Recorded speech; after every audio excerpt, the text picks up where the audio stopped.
आज आपको सुनाते हैं माता सीता की यह रोचक लोक कथा जो आपका दिल जीत लेगी और धन के भंडार भर देगी।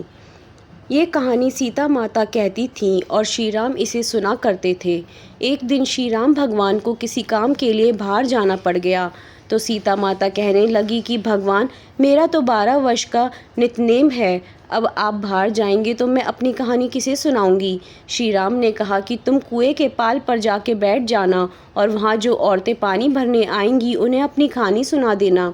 सीता माता कुएं के पाल पर जाकर बैठ जाती हैं। एक स्त्री आई, उसने रेशम की जरी की साड़ी पहन रखी थी और सोने का घड़ा ले रखा था। सीता माता उसे देख कहती है कि बहन, मेरा 12 वर्ष का नित्यनेम सुन लो। पर वह स्त्री बोली कि मैं तुम्हारा नित्यनेम सुनूंगी तो मुझे घर जाने में देर हो जाएगी और मेरी सास मुझसे लड़ेगी। उसने कहानी नहीं सुनी और चली गई। उसकी रेशम जरी की साड़ी फट गई, सोने का घड़ा मिट्टी के घड़े में बदल गया। सास ने देखा तो पूछा कि ये किसका दोष अपने सर लेकर आई है। बहू ने कहा कि कुएं पर एक औरत बैठी थी, उसने कहानी सुनने के लिए कहा लेकिन मैंने सुनी नहीं, जिसका यह फल मिला।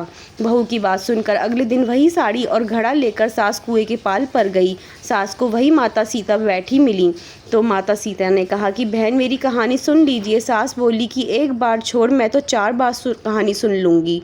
राम आए, लक्ष्मण आए, देश के पुजारी आए, नितनेम का नेम लाए, आओ राम बैठो राम। तपी रसोई जियो राम, माखन मिश्री खाओ राम, दूध बताशा पियो राम, सूत के पल का मोठो राम। शाल दुशाला पोठो राम, शाल दुशाला ओढ़ो राम। अब बोलो जब राम ही राम, राम सांवरे सबके काम। खाली घर भंडार भरेंगे, सबका बेड़ा पार करेंगे। श्री राम जय जय राम। सास बोली कि बहन, कहानी तो बहुत अच्छी लगी। कहानी सुनकर सास घर चली गई और उसकी साड़ी फिर से रेशम जरी की बन गई। मिट्टी का घड़ा फिर से सोने के घड़े में बदल गया। बहू कहने लगी, सासू माँ, आपने ये सब कैसे किया। सास ने कहा कि बहू, तू दोष लगा के आई थी और मैं अब दोष उतार कर आ रही हूँ। बहू ने फिर पूछा कि वह कुएं वाली स्त्री कौन है। सास बोली कि वे सीता माता थीं, वे पुराने से नया कर देती हैं, खाली घर में भंडार भर देती हैं, वह लक्ष्मी जी का वास घर में कर देती हैं, आदमी की जो भी इच्छा हो उसे पूरा कर देती हैं। बहू बोली कि ऐसी कहानी मुझे भी सुना दो। सास बोली कि ठीक है, तुम भी सुनो। और सास ने कहानी शुरू की। राम आए, लक्ष्मण आए, देश के पुजारी आए, नितनेम का नेम लाए, आओ राम बैठो राम। तपी रसोई जियो राम, माखन मिश्री खाओ राम, दूध बताशा पियो राम, सूत के पल का मोठो राम। शाल दुशाला पोठो राम, शाल दुशाला ओढ़ो राम। जब बोलूँ जब राम ही राम, राम सांवरे सबके काम। खाली घर भंडार भरेंगे, सबका बेड़ा पार करेंगे। श्री राम जय जय राम। कहानी सुनकर बहू बोली कि कहानी तो बहुत अच्छी है। सास ने कहा कि ठीक है, इस कहानी को रोज़ कहा करेंगे। अब सास बहू रोज़ सवेरे उठती, नहाती धोती और पूजा करने के बाद नितनेम की सीता की कहानी कहती। एक दिन उनके यहाँ एक पड़ोस की औरत आई और बोली कि बहन, जरा सी आँच देना। तो वह बोली कि आँच तो अभी हमने जलाई ही नहीं।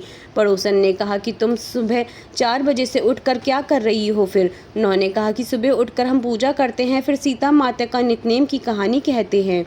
पड़ोसन ने उनकी बात सुनकर फिर कहा कि सीता माता की कहानी कहने से तुम्हें क्या मिला। वे बोली कि इनकी कहानी कहने से घर में भंडार भर जाते हैं, सारे काम सिद्ध होते हैं, मन की इच्छा भी पूरी होती है। पड़ोसन कहती है कि बहन, ऐसी कहानी तो मुझे भी सुना दो। फिर वह बोली कि ठीक है, तुम भी यह कहानी सुन लो। राम आए, लक्ष्मण आए, देश के पुजारी आए, नितनेम का नेम लाए, आओ राम बैठो राम। सारी कहानी सुनने के बाद पड़ोसन कहने लगी, बहन, कहानी तो मुझे भी बहुत अच्छी लगी। अब वह पड़ोसन भी नितनेम सीता माता की कहने लगी। कहानी कहने से सीता माता ने पड़ोसन के भी भंडार भर दिए। अब तो पूरे मोहल्ले में नितनेम की कथा चल पड़ी, हर किसी की मनोकामना पूरी होने लगी। हे सीता माता, जैसे आपने उनके भंडार भरे वैसे ही आप हमारे भी भंडार बनना, कहानी सुनने वाले के भी और कहानी कहने वाले के भी। उत्तर प्रदेश, बिहार, हिमाचल प्रदेश और हरियाणा के कुछ क्षेत्रों में आज भी यह कथा सीता जयंती पर चाव से सुनाई जाती है। धन्यवाद।